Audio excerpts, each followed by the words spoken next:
Bueno, ayer hablamos un poco sobre, ayer, antier, hablamos un poco sobre los procesos térmicamente estimulados, pero eh, omití algunas láminas que me faltaron. Las agregué aquí. Entonces, aquí hay unas imágenes que son aquí del mismo grupo, ¿no? Donde mostramos algunas de las características que estábamos discutiendo. Eh, en el caso del fenómeno térmicamente estimulado, que es la termoluminiscencia, el fenómeno principal que nos interesa a nosotros, tenemos ejemplos prácticamente de todo lo que comentábamos ayer, ¿no? Por ejemplo, cuando van aumentando la dosis, nuevos picos, decíamos que podría ser que a partir de cierta dosis aparecieran nuevos picos que no aparecen a bajas dosis. Y algunos puede ser que por más que sigan aumentando la dosis, va a llegar a una dosis a partir de la cual el material prácticamente ya no va a responder. Y eh, puede pasar incluso que algunos picos lleguen a un máximo y luego empiezan a decrecer. Eh, en los ejemplos que vimos en el martes, vimos que teníamos el tercer caso, ¿no? Picos que a partir de cierta dosis empiezan a disminuir. Y aquí en este ejemplo vemos una situación donde el pico que está un poco arriba de 300, el máximo, eh, ya prácticamente para las dosis más altas, aunque dupliquen la dosis, prácticamente ya no hay cambio, ¿no? Y los picos a temperaturas menores siguen aumentando, aunque no de manera proporcional a la dosis. Cambian de diferente forma y la curva completa va tomando estructura.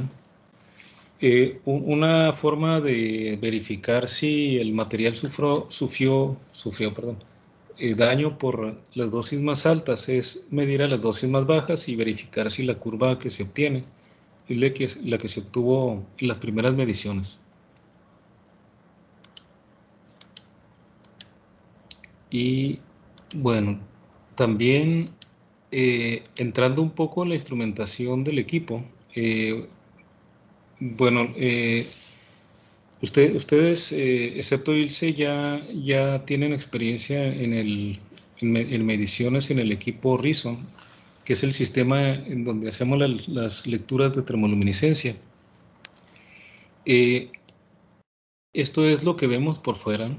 Aquí tenemos el carrusel donde ustedes colocan las muestras. Aquí abajo se ve la placa de calentamiento, que es donde se aplica la temperatura en la medición de termoluminiscencia. Y aquí está el tubo fotomultiplicador, que en el esquema sería aquí en el dibujo, ¿no? Entonces, en este dibujo se representa lo que sucede cuando ustedes cierran el equipo.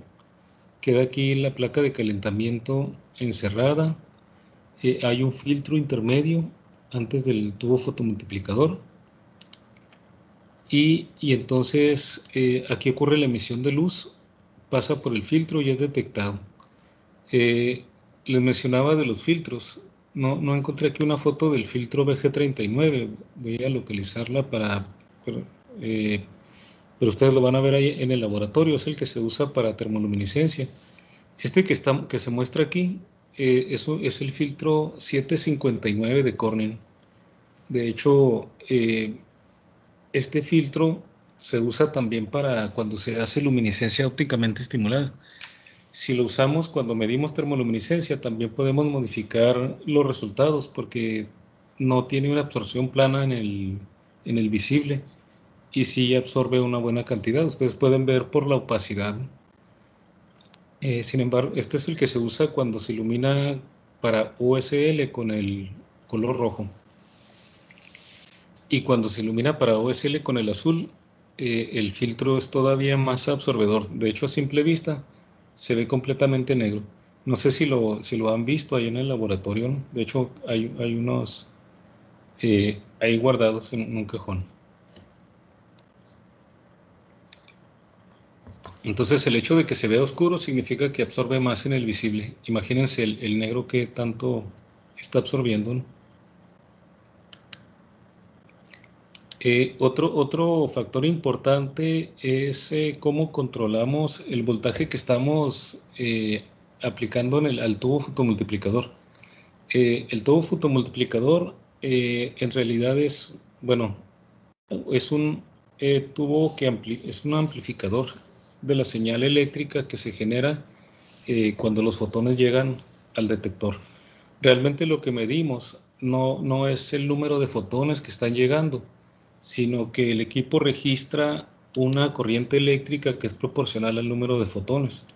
Entonces, el registro que vamos teniendo, la curva de brillo, realmente es una medida de la corriente eléctrica que se genera cuando los fotones van llegando. Este tubo fotomultiplicador tiene un voltaje muy alto, mínimamente 1200 volts. Por eso hay que tener mucho cuidado cuando se cambia el fotomultiplicador de los cables que le suministran el voltaje. Eh, y entre más sea el voltaje, entre más alto sea el voltaje, la corriente que se produce por la llegada de los fotones, o sea, es una fotocorriente, se amplifica más. En el rizo, el botón, van a ver, aquí en la figura lo podemos ver.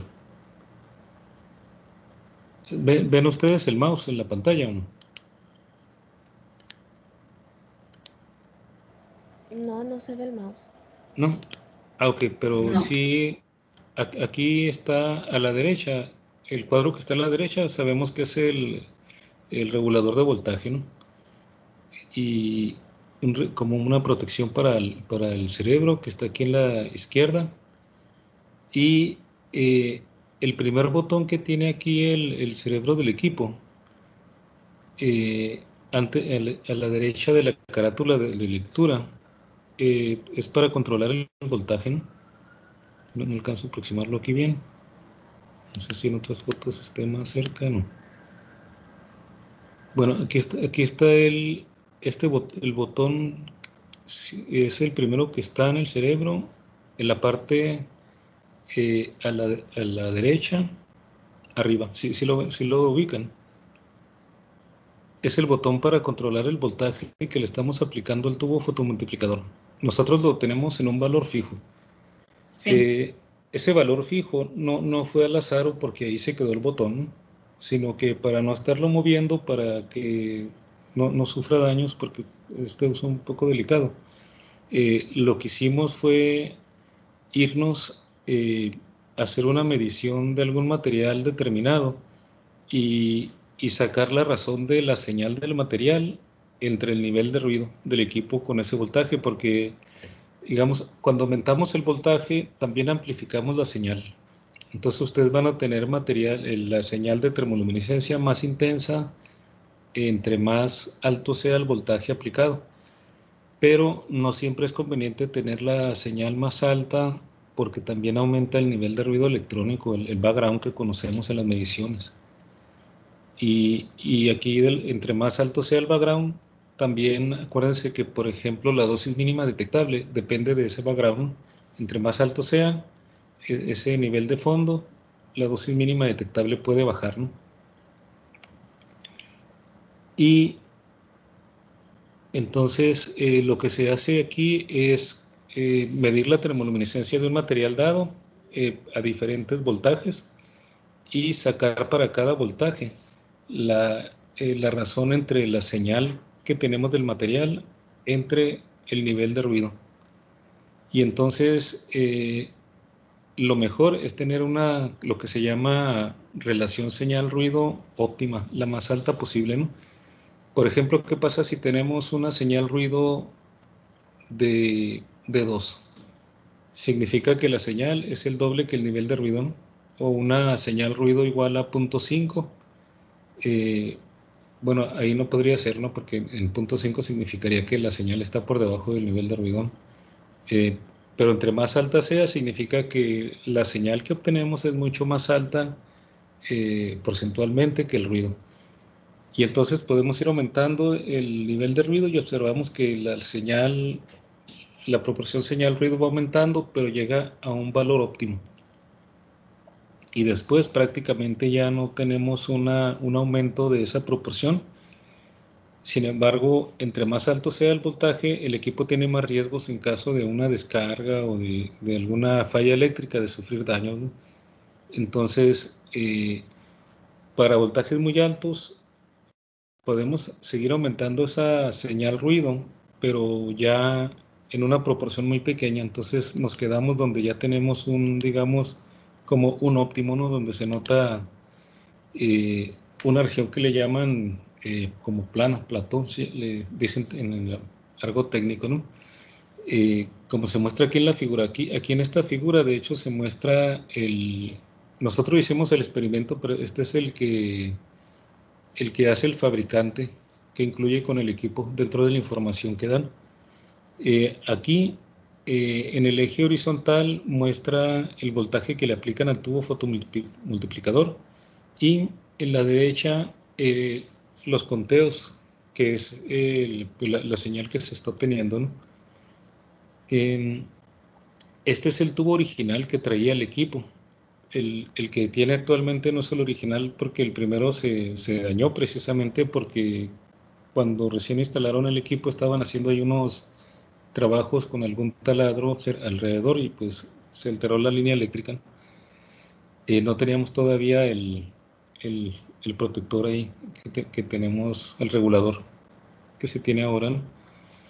Y entonces por eso es la importancia de no tener el equipo conectado directamente a la señal, por lo menos aquí en México, ¿no?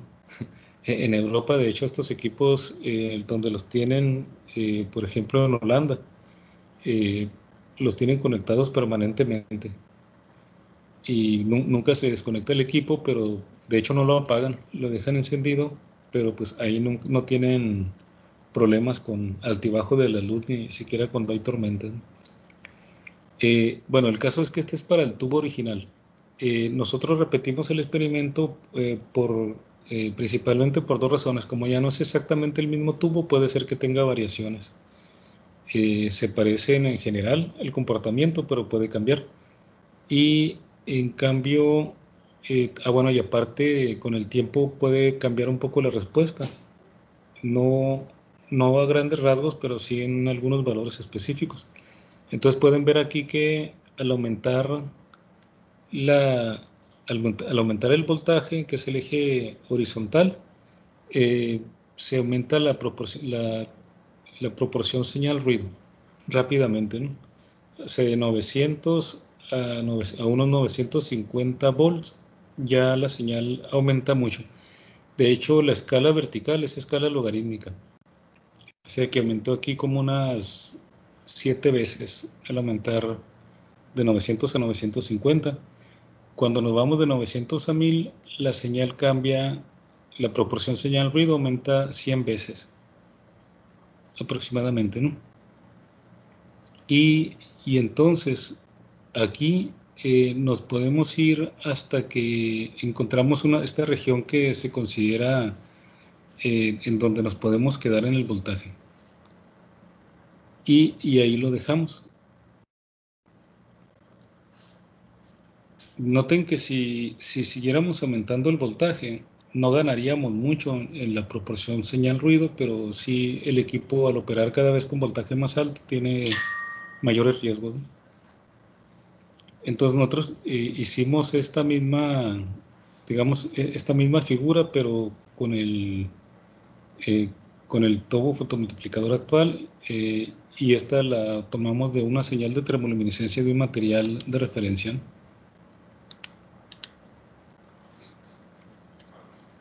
Bien, ¿hay alguna pregunta hasta ahí? ¿Vamos bien?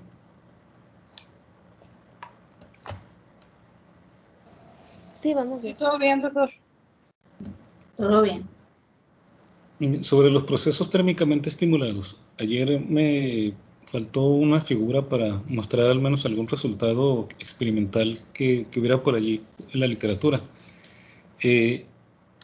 Este es uno de los procesos térmicamente estimulados de los que platicábamos ayer. Es la corriente térmicamente estimulada.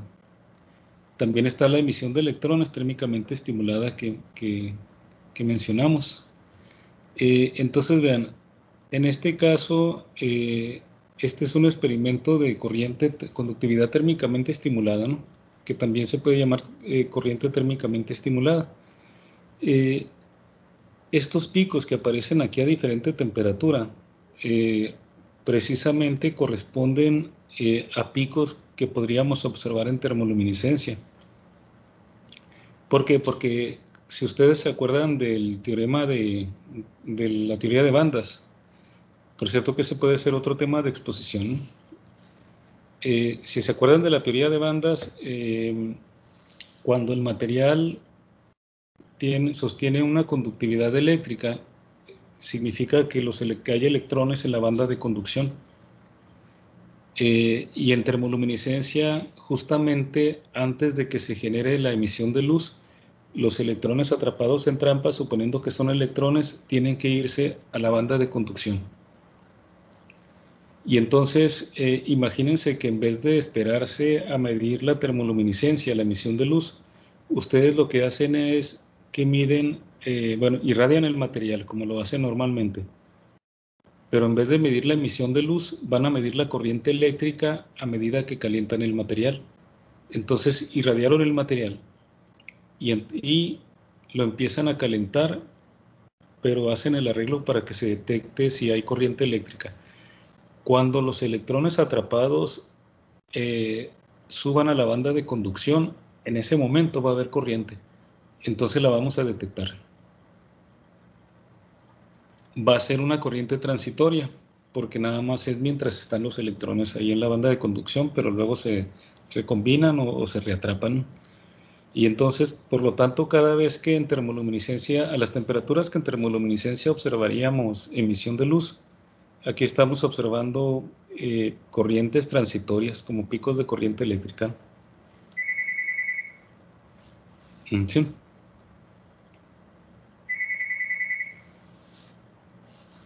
Un momento, por favor.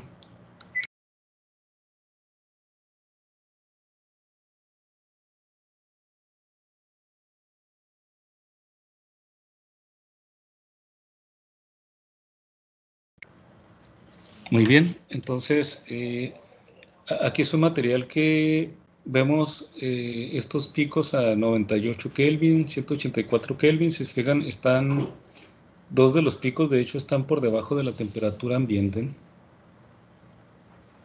Y los últimos dos están prácticamente a temperatura ambiente, el más alto, el de 293 Kelvin. Bueno, más adelante les voy a mostrar otra figura donde vemos picos todavía más abajo, ¿no? Bueno, entonces, esta sería una de esas mediciones que mencionamos el martes sin mostrar gráficas, de procesos térmicamente estimulados. Aquí, igual podría ser que esto podría ser una técnica dosimétrica, igual, porque entre más electrones, entre más portadores tenga atrapados después de la irradiación, también ocurriría que esta corriente es más intensa. O sea que podríamos crear un equipo, digamos, un tipo de rizo que midiera, en vez de medir la luminiscencia, que midiera la corriente eléctrica. Y igual lo podríamos usar como equipo para detectar dónde se está emitiendo a través de la detección de la corriente eléctrica.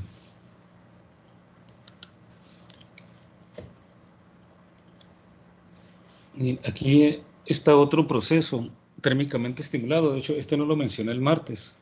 Es corriente de depolarización térmicamente estimulada. Al hablar de corriente de depolarización, hablamos de corrientes que se producen en un material que está originalmente polarizado. Sabemos que cuando tenemos un dieléctrico o un material que sea aislante o semiconductor y lo tenemos entre dos placas metálicas, el problema que vemos en el electromagnetismo de los capacitores, por ejemplo, ¿no? Tenemos capacitores y luego metemos en medio de los capacitores un material. Si ese material es polarizable, entonces le aplicamos una diferencia de potencial y logramos que se polaricen las moléculas. A nivel microscópico se alinean las moléculas de acuerdo al voltaje, ¿no? y la orientación es a lo largo de las placas. Ahora, esa polarización no ocurre a cualquier temperatura. Si calentamos el material, esa polarización va a desaparecer. Entonces,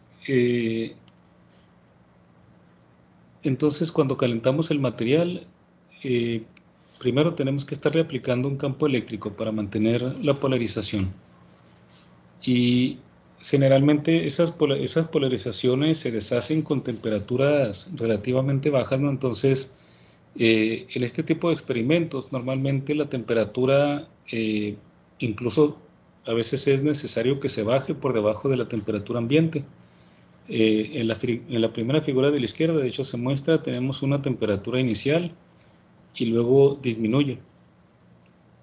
Disminuye al mismo tiempo que tenemos aplicado el campo eléctrico para producir esa polarización. Y aquí tenemos en la tercera figura, de arriba hacia abajo, vemos la polarización del material.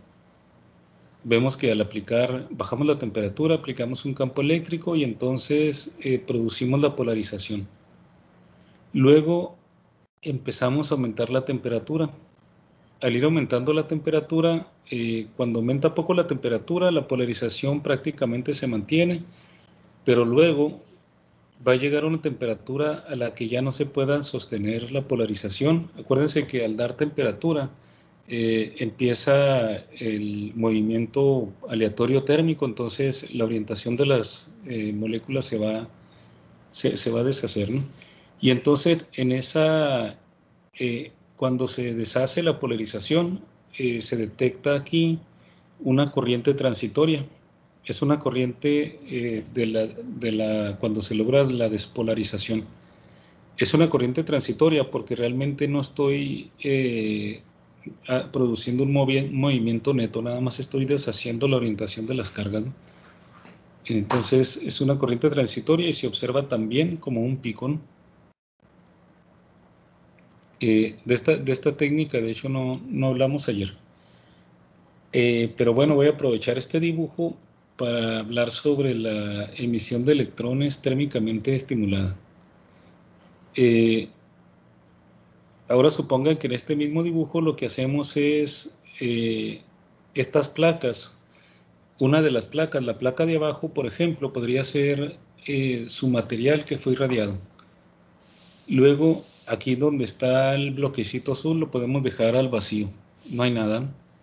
Y en la parte de arriba dejamos el mismo, digamos, una placa metálica. Tenemos una placa metálica, vacío, y luego tenemos el material que fue irradiado. Y hay una diferencia de potencial entre la placa y el material irradiado. No sé si me explico en esta última figura. Ya no estamos pensando en la corriente de polarización, sino para el caso de la emisión de electrones térmicamente estimulada.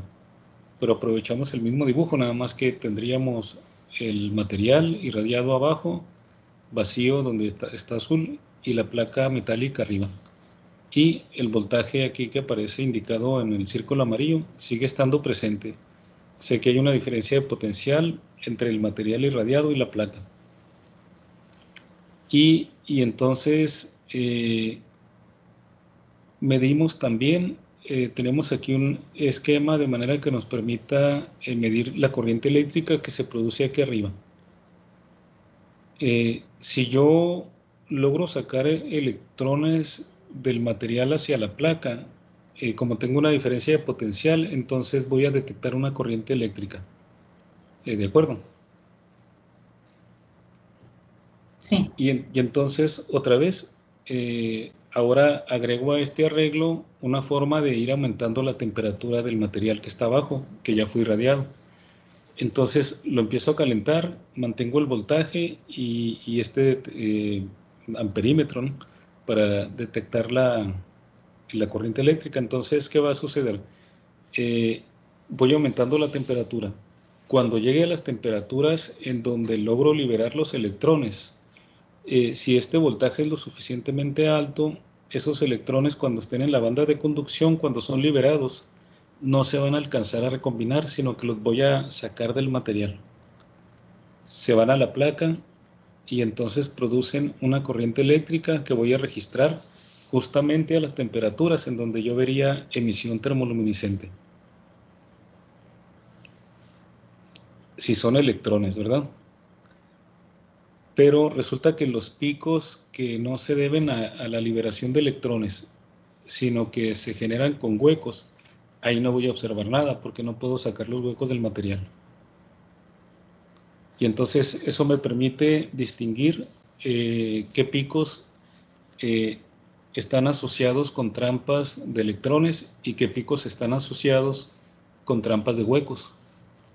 Algo que no puedo hacer con la termoluminiscencia ni con la corriente térmicamente estimulada.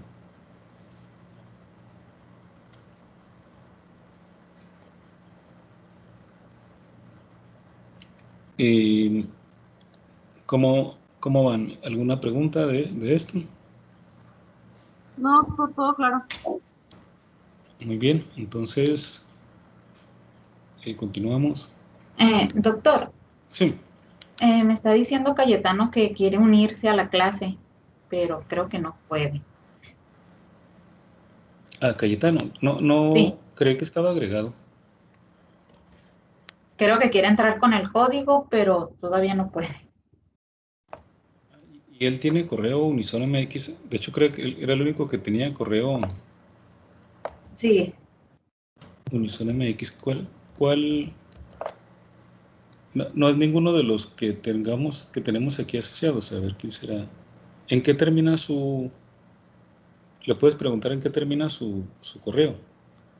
Le voy. El expediente. Sí.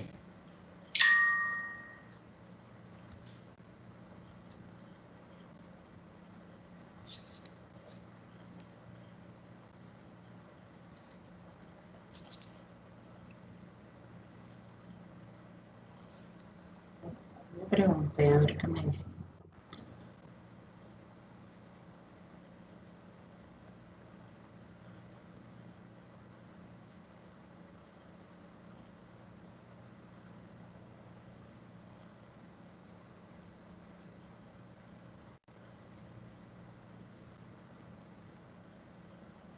Porque tengo aquí dos expedientes abajo de sugerencias. Supongo que uno es de Carlos, termina en 627 y el otro termina en 955. Uy, pues el de él termina en 0052. Dice, sí, dice que ya pudo entrar, pero que no ve la clase. Ok. ¿Cuál es? A ver, si me lo dictas, aquí lo puedo invitar directamente, a ver si así puede acceder. Ok, es 216. Lleva primero la A, ¿verdad? No sé cómo queda el otro correo nuevo. Sí, queda igual. Queda igual, si es con la... Bueno, es 216 23 0052. Sí, dice Cayetano Cortés, alumno. Ok.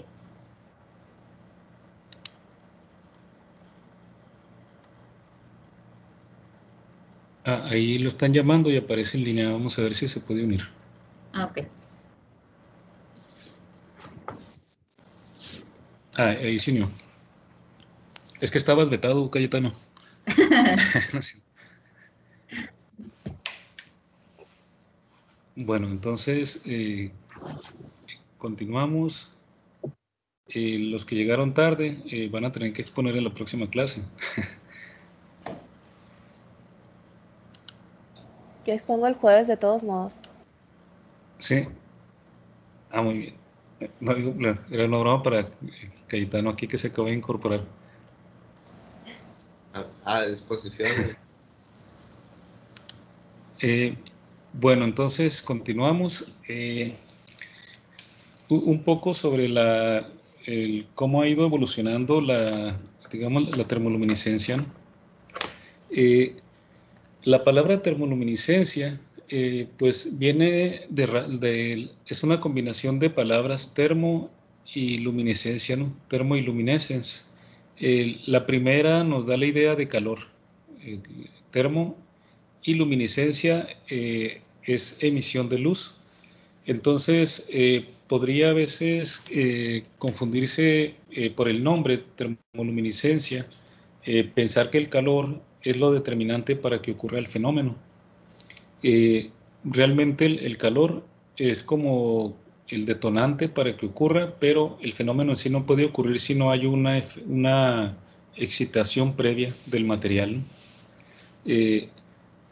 La excitación que utilizamos para que se pueda observar la termoluminiscencia es exposición a radiación ionizante. En general, una definición que podemos dar para la termoluminiscencia es que una muestra previamente expuesta a radiación ionizante emite luz al ser calentada, como mecanismo de liberación de energía almacenada por la irradiación. Entonces, la termoluminiscencia es emisión de luz, pero el calor no es en sí la fuente. El calor es, digamos, como la forma de detonar que la luz salga. Pero la fuente de la energía que está dando lugar a la emisión de luz es la irradiación a la que fue expuesto el material antes de ser calentado.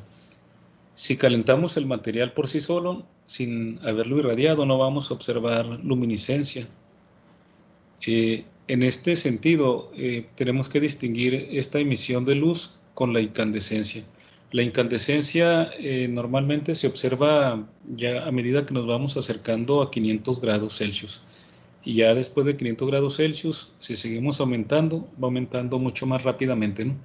De hecho, en la exposición de radiación de cuerpo negro, vamos a ver por qué va aumentando ese background, ¿no?, tan rápidamente cuando ya la temperatura va aumentando, prácticamente acercándonos a 400, 500, hasta donde se corta la medición.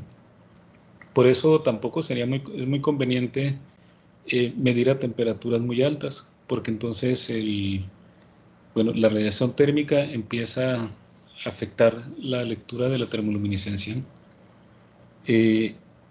Y bueno, históricamente este nombre de termoluminiscencia no fue siempre el nombre que se le dio al fenómeno. Ha pasado por varias, digamos, etapas.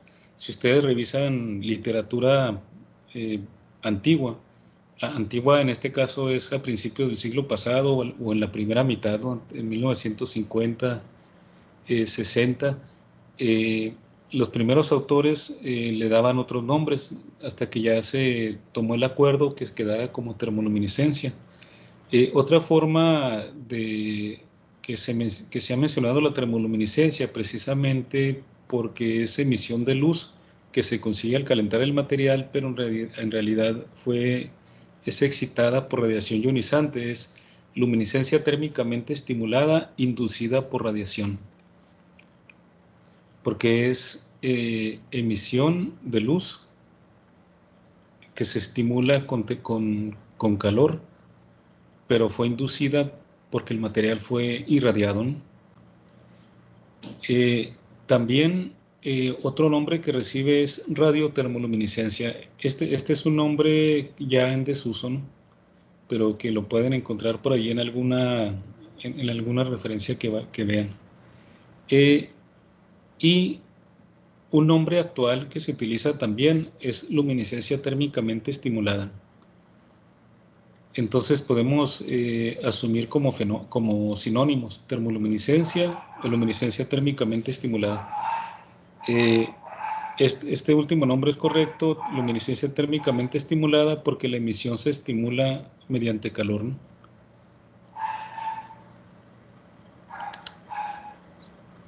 Y bueno, respecto a la incandescencia, tenemos que ver las diferencias principales. Es que en el caso de la termoluminiscencia la podemos observar solamente cuando calentamos el material, pero si lo excitamos previamente con radiación ionizante.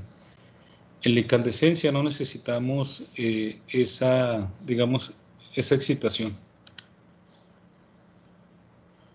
Y también que la incandescencia no se observa, por ejemplo, prácticamente a temperatura ambiente, no la vemos. tenemos que elevar, ¿no?, la temperatura del material ya a temperaturas cercanas a 500 grados Celsius, y de ahí en adelante la empezamos a observar. En cambio, podemos decir de alguna forma que la termoluminiscencia es una emisión que podemos detectar incluso en frío, ¿no?, en el sentido de que podemos tener termoluminiscencia a temperatura ambiente, e incluso podemos tener termoluminiscencia por debajo de la temperatura ambiente. En los experimentos donde se ha medido termoluminiscencia por debajo de la temperatura ambiente, lo que se hace es que se enfría el material y se irradia a una temperatura baja. Por ejemplo, ustedes pueden encontrar muchos reportes en la literatura en donde el material se irradia no a la temperatura ambiente como le hacemos nosotros, sino a temperatura, por ejemplo, del nitrógeno líquido, que es como alrededor de 192, no, 193, alrededor de 190 grados Celsius, pero bajo cero, ¿no? Alrededor de menos 190 grados Celsius la temperatura del nitrógeno líquido, y entonces se irradia a esa temperatura, y entonces se mide la termoluminiscencia elevando la temperatura desde esa temperatura de irradiación. Aquí en la figura que estamos observando, de hecho es la termoluminiscencia del fluoruro de litio irradiado a la temperatura de nitrógeno líquido. Pueden ver que tenemos el cero, tenemos emisión termoluminiscente, de hecho un pico aquí a menos 6 grados Celsius, un máximo. Tenemos a 14 grados Celsius, a 58, a 102 grados Celsius, y luego ya más adelante aquí tenemos incluso hasta 186 grados Celsius. Pero también tenemos emisión termoluminiscente con máximos por debajo de 0 grados Celsius. Tenemos a menos 88 grados, menos 109 grados, aquí tenemos un máximo a menos 128 grados. Ahora, ¿para qué imaginan que pudiéramos haber interés de medir termoluminiscencia por debajo del ambiente?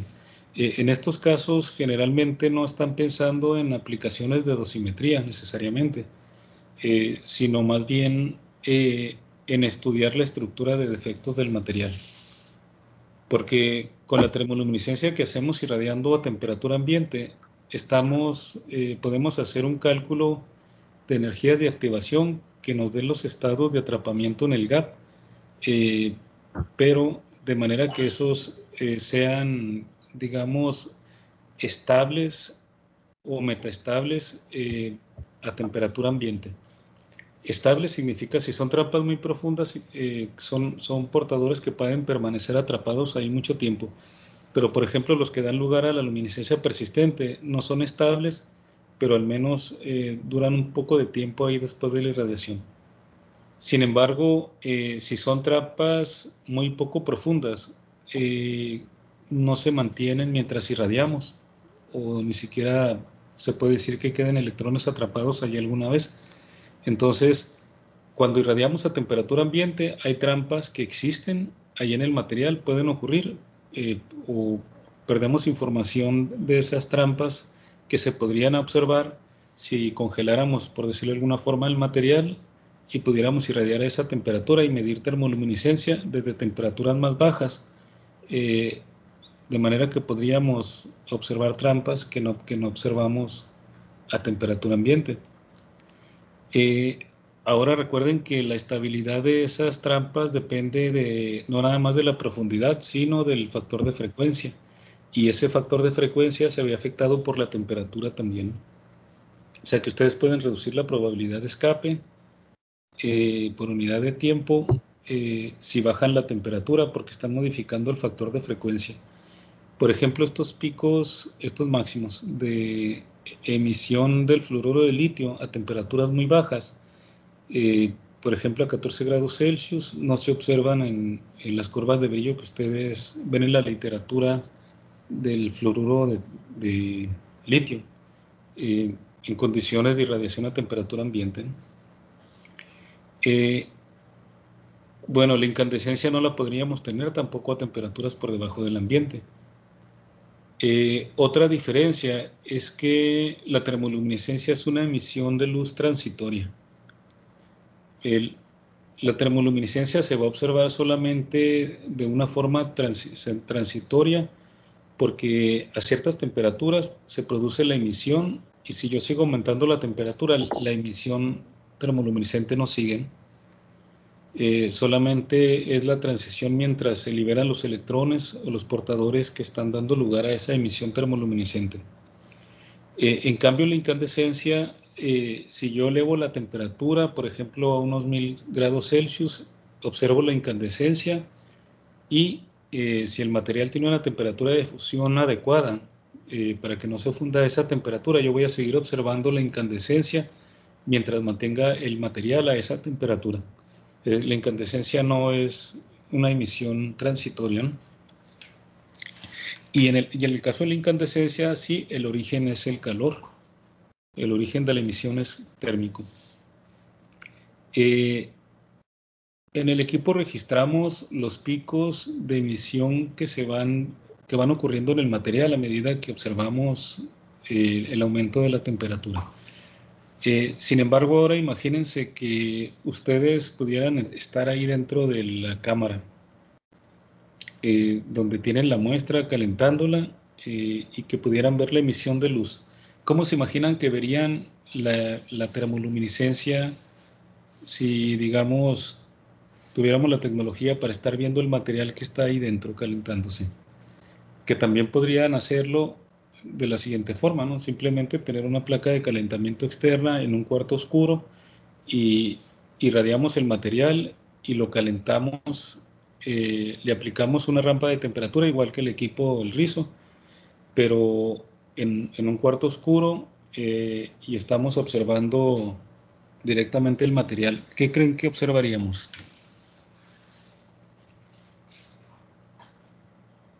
¿Cómo se imaginan, qué imaginan que veríamos ahí en la muestra si la empezamos a calentar en un cuarto oscuro y lo pudiéramos estar viendo?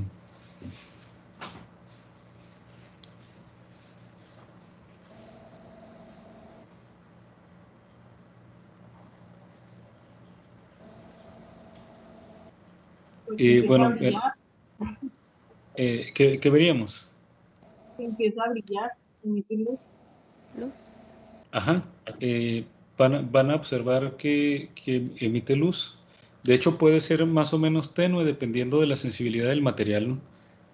Pero supongamos que tenemos un material suficientemente sensible de manera que vamos a poder detectar fácilmente la emisión de luz.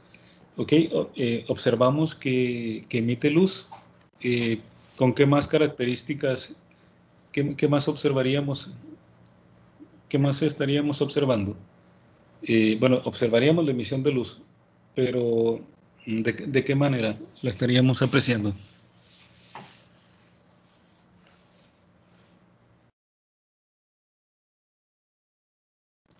Resulta que cada pico es una emisión transitoria, o sea, es un destello de luz que ocurre a medida que van calentando la muestra.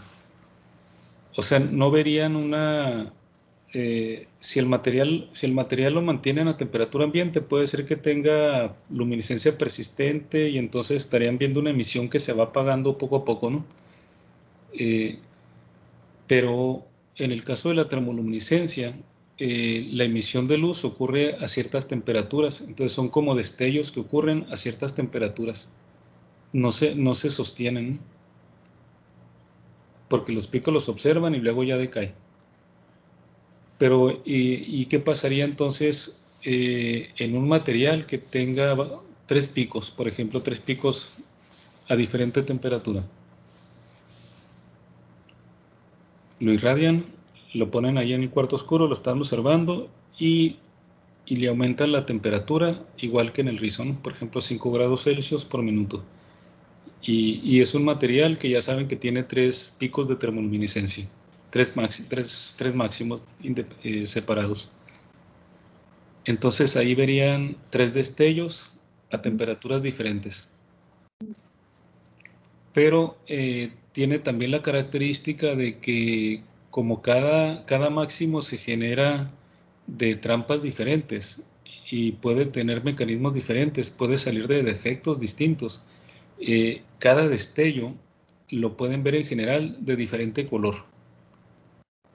O sea, que estarían viendo destellos a medida que calientan el material, verían destellos de luz, pero no necesariamente del mismo color, porque cada emisión puede deberse a diferentes tipos de defectos, y entonces podrían estar viendo, por ejemplo, el primer destello, que se viera un destello rojo, luego un destello azul, luego un destello verde,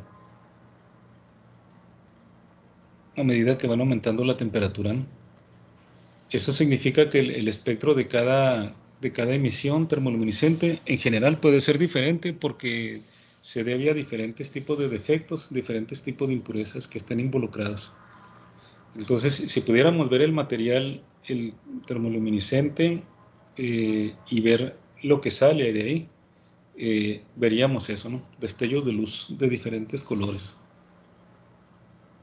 Ahora, en el equipo se registra la intensidad de esos destellos, pero no detectamos espectralmente, no vemos de qué color.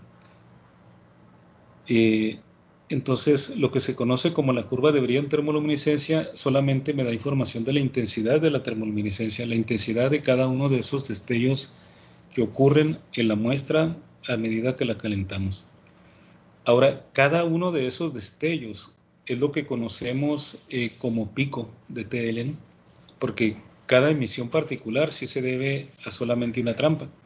Por ejemplo, pues, si tenemos dos picos muy pegados, ocurren dos destellos que ocurren a temperaturas muy cercanas. Puede ser que incluso en un momento dado vemos el primer destello y antes de que se apague el segundo, vemos rápidamente el segundo, ¿no? Entonces, cuando decimos picos de TL, son esos destellos individuales que se generan cuando se liberan portadores de cada tipo de trampa. Bueno, realmente lo que observamos es cuando se recombinan. Y la curva completa experimental, ya que es la superposición de todos esos destellos, es la curva de brillo. Por eso cuando analizamos una curva de brillo, tenemos que hablar, aunque muchas veces se habla de picos, para referirse más bien a los máximos de la curva de brillo, lo correcto es, se observan máximos a tal temperatura, ¿no? Y los picos sería cuando ya deconvolucionamos la curva, que ya estamos suponiendo que cada pico de la deconvolución está relacionado con un destello particular, ¿no?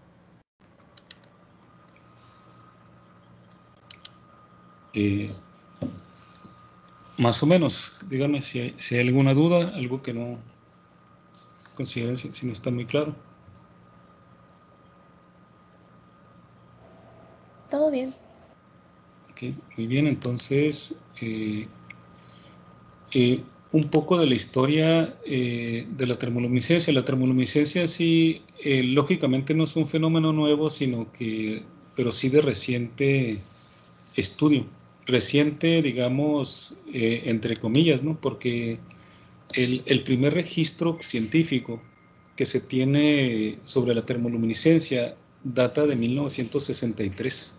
Perdón, aquí está mal la fecha. Es de 1863. No, 1663. Está mal la fecha, voy a poner aquí nota para corregir. Es el primer registro científico. De hecho, específicamente del 28 de octubre de 1663, el primer reporte científico formal ante la Sociedad Real de Londres, la Royal Society de Londres, fue hecha por Robert Boyle, que pues ustedes lo conocen en los libros de texto también por otras contribuciones importantes. Él fue el primero que reportó formalmente este fenómeno de termoluminiscencia. No en 1963, para que subí esta fecha, sino en 1663. Boyle reportó haber observado una luz resplandeciente cuando mantenía un diamante por un buen rato sobre una parte cálida de su cuerpo desnudo en la oscuridad de su recámara.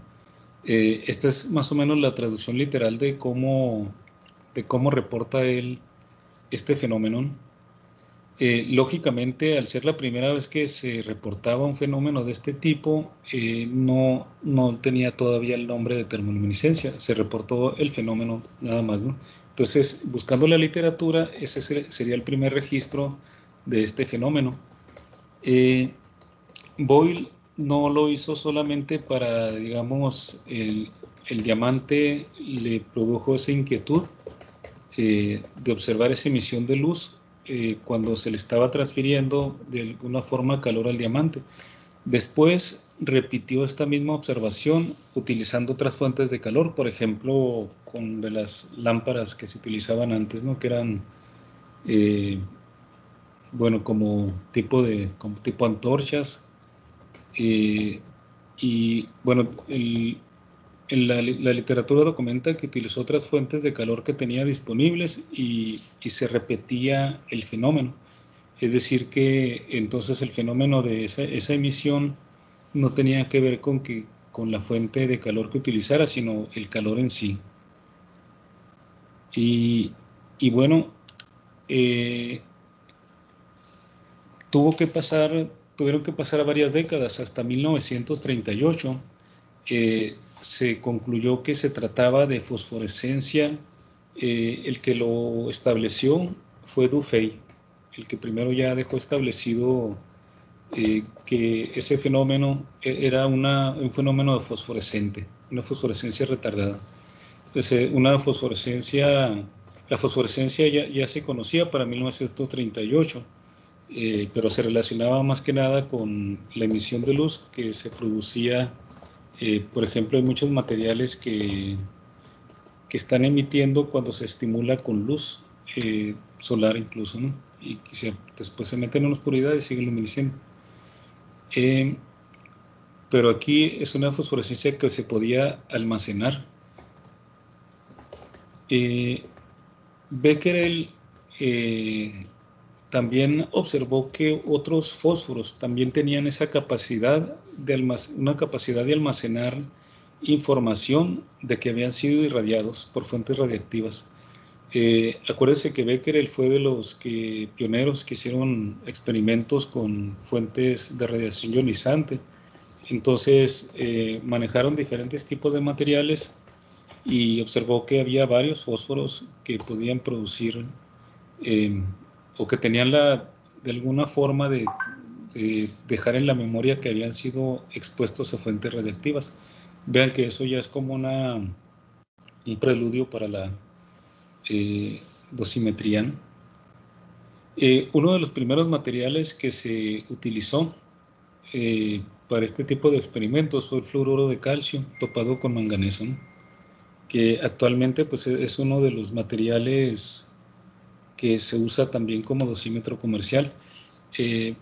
Por alguna razón no hay tantos estudios del fluoruro de calcio como el fluoruro de litio, pero sigue siendo un material muy interesante, ¿no? De hecho, lo siguen utilizando como dosímetro comercial.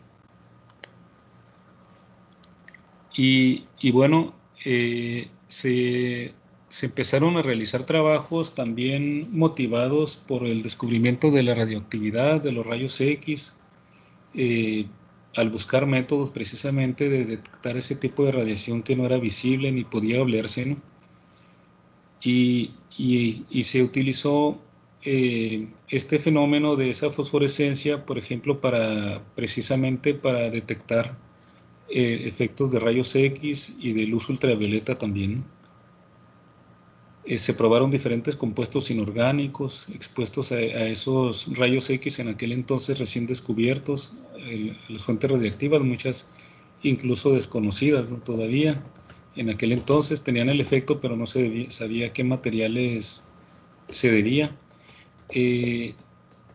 Una de las pioneras, bueno, clave de hecho para la radioactividad, Marie Curie, trabajó y indujo termoluminiscencia en fluorita, exponiéndola a radio.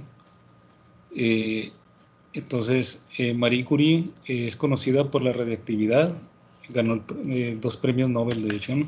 De física y de química, y ella trabajó con termoluminiscencia, de hecho. En aquel entonces, cuando ella trabajó con termoluminiscencia inducida en fluorita, después de exponerla a radio, lógicamente ella no lo llamaba termoluminiscencia, pero ya era ese fenómeno, ¿no? Les decía, como en el principio del siglo pasado, pues el descubrimiento de la radiactividad de los rayos X, pues motivó mucho a seguir buscando materiales fosforescentes, sobre todo inorgánicos, y se probaron diferentes sustancias. Ya más en una época más reciente, se obtuvieron las primeras curvas de brillo registradas ya como tales aquí es un nombre un poco complicado de pronunciar, Sibram, se escribe PRZ Ibram, en 1956. Digamos, se obtuvieron curvas de brillo y ya introducen ese nombre, ¿no? Formalmente. Eso fue en la época del 1925-1930, ¿no? El año que aparece ahí es más reciente, pero ese es digamos, es una literatura, el año de una literatura que se puede consultar, pero esos trabajos fueron los primeros trabajos donde ya reportan curvas de brillo, fueron de 1925 a 1930 por este grupo, ¿no? Por el grupo de él era el líder de ese grupo. Y luego Urbach reportó también termoluminiscencia en halogenuros alcalinos, y uno de las contribuciones de Urbach fue el primero que trató de dar una explicación teórica al fenómeno de termoluminiscencia en halogenuros alcalinos. Eso fue para 1930, ¿no? Después, ya el primer modelo que todavía se sigue utilizando para el análisis de las curvas se estableció y se publicó en 1945. Es el modelo de Randall y Wilkins, que ya hemos visto alguna vez. Aquí lo vamos a retomar, ¿no? Aquí hay cosas muy interesantes, ¿no? Randall y Wilkins, es el modelo de Randall Wilkins porque los que lo desarrollaron son Randall y Wilkins. Randall, de hecho, fue mentor de Wilkins, y el modelo lo desarrollaron entre los dos. Bueno, ellos son físicos, pero luego se metieron sobre todo Wilkins, se metieron en problemas de, ¿cómo se llama esto? La parte de la medicina de fisiología. Y algo que nosotros no le damos importancia porque nos interesa la termoluminiscencia, es que Wilkins fue un científico muy exitoso. Wilkins es un ganador. Si ustedes revisan la historia de los premios Nobel, Wilkins ganó el premio Nobel de Medicina por estudios que tienen que ver con el ADN. De hecho, aquí en la imagen el que está aquí en la imagen es Wilkins. Y aquí tiene una figura como del ADN, ¿no? Es el código genético. Nunca habíamos mencionado esto, ¿no? De que Wilkins, aparte del modelo, pues tuvo mucho éxito también al incursionar en esa parte. Y bueno, también en esta parte es menos, de hecho es más conocido por ese premio Nobel, lógicamente, que por la termoluminiscencia. El modelo, pues, se conoce nada más en el ámbito de la gente que estudia termoluminiscencia. Y es curioso porque a él lo invitaron a incorporarse a esas investigaciones. Trabajó creo que como 7 años en este fenómeno, pero en esos 7 años pues se desarrolló ese modelo de Randall Wilkins que ya dudó ahí. Luego brincó a esta área sin dejar completamente la física. Se metió en esos problemas son como fisiología, y ahí obtuvo ese premio Nobel, ¿no? ¿Alguien iba a comentar algo? Yo, ¿No? Okay.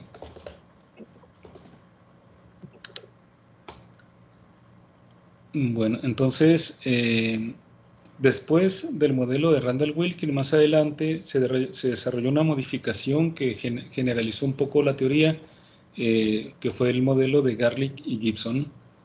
Y luego ya se han generalizado los modelos. Bueno, el modelo de Randall-Wilkins lo conocemos como modelo para cinética de primer orden, el de Garlick-Gibson de segundo orden, y luego ya tenemos también modelos de orden general. Eso de primer orden, segundo orden, sabemos que tiene que ver con la cinética, ¿no? Probabilidad de que está a su vez relacionada con la probabilidad de que portadores de carga que estén atrapados se liberen o no se puedan liberar, ¿no? O sea, bueno, más bien que se liberen y se recombinen o se reatrapen. Y bueno, la termoluminiscencia, digamos que ha tenido éxito en su desarrollo precisamente por la aplicación. La aplicación principalmente en dos áreas, el área de dosimetría y el área de fechado. Hay un área también importante que es el estudio de defectos en sólidos. Entonces, las tres principales aplicaciones sería, yo creo que en este orden, la dosimetría, en segundo lugar, fechado y el estudio de defectos en sólidos.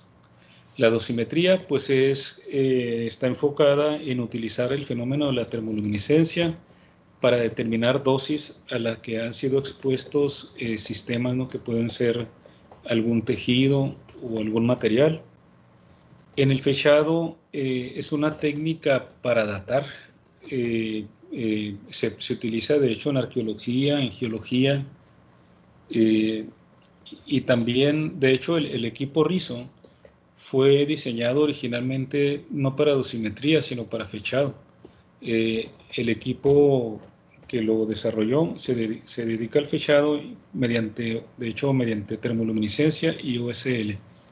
Entonces ese equipo lo diseñaron para usarlo ellos. Luego resultó que cuando presentaban sus resultados en congresos internacionales, sobre todo en la Conferencia Internacional de Dosimetría de Estado Sólido, que se lleva a cabo cada 3 años desde 1965, pues al auditorio le empezó a llamar la atención que el equipo que ellos habían hecho, y pues el mismo interés pues llevó a que lo empezaran a fabricar para venderlo, ¿no?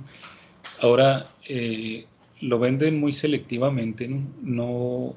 No lo venden en todas partes. De hecho, aquí en México, pues digamos que tenemos la fortuna, el privilegio de que es el único lugar aquí en México en que ellos lo venden, y específicamente la Universidad de Sonora. Hay otras instituciones aquí en México que lo han tratado de comprar, rizos, pero no han llegado a un acuerdo. Tienen ahí algunas cosas que no dan nada más el dinero, ¿no? Para adquirirlo. Una aplicación interesante que también motivó el desarrollo temprano de la termoluminiscencia y la generación de aparatos de medición de la termoluminiscencia. El RISO es un aparato particular para medir la termoluminiscencia. Aquí en el departamento de polímeros hay otro equipo en fechado, en estado sólido, en el DIFUS. También hay equipos, aparte de RISOs, también hay otros equipos que no son automatizados, de la marca Harshov, son equipos manuales. En ese tipo de equipos, que son los que se utilizaron principalmente desde que se empezó a desarrollar la termoluminiscencia hasta hace poco, en muchos laboratorios importantes todavía se utilizan, son equipos manuales, en donde la muestra se tiene que llevar a irradiar a una fuente de radiación, y luego con muchos cuidados para no exponerlo a la luz o a temperatura que no sea la del equipo, se tiene que llevar con mucho cuidado de la fuente de irradiación al equipo de medición. Eso pues hace las medidas mucho más tardadas de como las hacemos en el rizo, con mucho más margen de error, incluso en la mayoría de los casos. Bueno, el desarrollo de esos aparatos de medición de termoluminiscencia también la motivó que en las primeras misiones para enviar el hombre a la Luna, las primeras misiones espaciales, se llevaron, como ya se había estudiado desde principios del siglo, la fosforescencia inducida por radiación. se llevaban materiales que estaban envueltos por filtros que dejaban pasar solamente ciertas longitudes de onda de ultravioleta, o que dejaran pasar nada más rayos X. Y esto para que en esas primeras misiones espaciales determinar los niveles de radiación de ultravioleta de alta energía y de rayos X a grandes alturas. Y de esa manera, con ese tipo de materiales y midiendo su termoluminiscencia cuando se volvían a traer a Tierra, se pudo determinar que cuando estamos a grandes alturas estamos expuestos a ultravioleta de alta energía mucho más que cuando estamos aquí en la superficie de la Tierra, y que también los rayos X, digamos, cósmicos, fuera de la atmósfera e incluso a grandes alturas, son muy intensos, ¿no? Entonces, nosotros sin protección, sin los trajes que llevan los astronautas, no podríamos pasarla bien expuestos directamente a toda esa radiación de alta energía, tanto ultravioleta como rayos X, aparte ya de otras que ya conocemos más adelante, ¿no? Y eso motivó entonces también el desarrollo de tanto de aparatos de medición de termoluminiscencia como sobre todo de materiales para medir, no solamente detectar que teníamos ese tipo de radiación, sino de medir, de cuantificarla, y entonces eso estimuló el desarrollo de dosímetros. El primero que propuso formalmente la termoluminiscencia como técnica dosimétrica en la década de los 1950 fue Daniels, y de ahí en adelante se empezó a ganar adeptos rápidamente, y la conferencia internacional sobre dosimetría de estado sólido, que se lleva a cabo ininterrumpidamente cada 3 años, empezó en 1965, y es un foro donde se presentan normalmente pues los últimos avances que se van teniendo en el área de dosimetría de estado sólido, ¿no? Pues nuestro grupo ha participado en algunas de esas conferencias. Por ejemplo, en Delft, creo que fue en el 2007, pues tuvimos ahí el honor de que la única conferencia programada de latinoamericanos fue la de aquí del grupo, ¿no? Y pues ese, digamos, es como seguimiento a la historia de la dosimetría de estado sólido, ¿no? Aquí también a nivel en México y Latinoamérica, la conferencia que fundó, primero como un taller interno y luego se fue haciendo un simposio nacional, y ahora tiene también, digamos, presencia internacional. Es el Simposio Internacional sobre Dosimetría de Estado Sólido, fundado por el doctor Juan Azorín, que además él es una referencia en el área de dosimetría aquí en México, ¿no? Bueno, a nivel internacional, en particular aquí en México, ¿no? Bueno,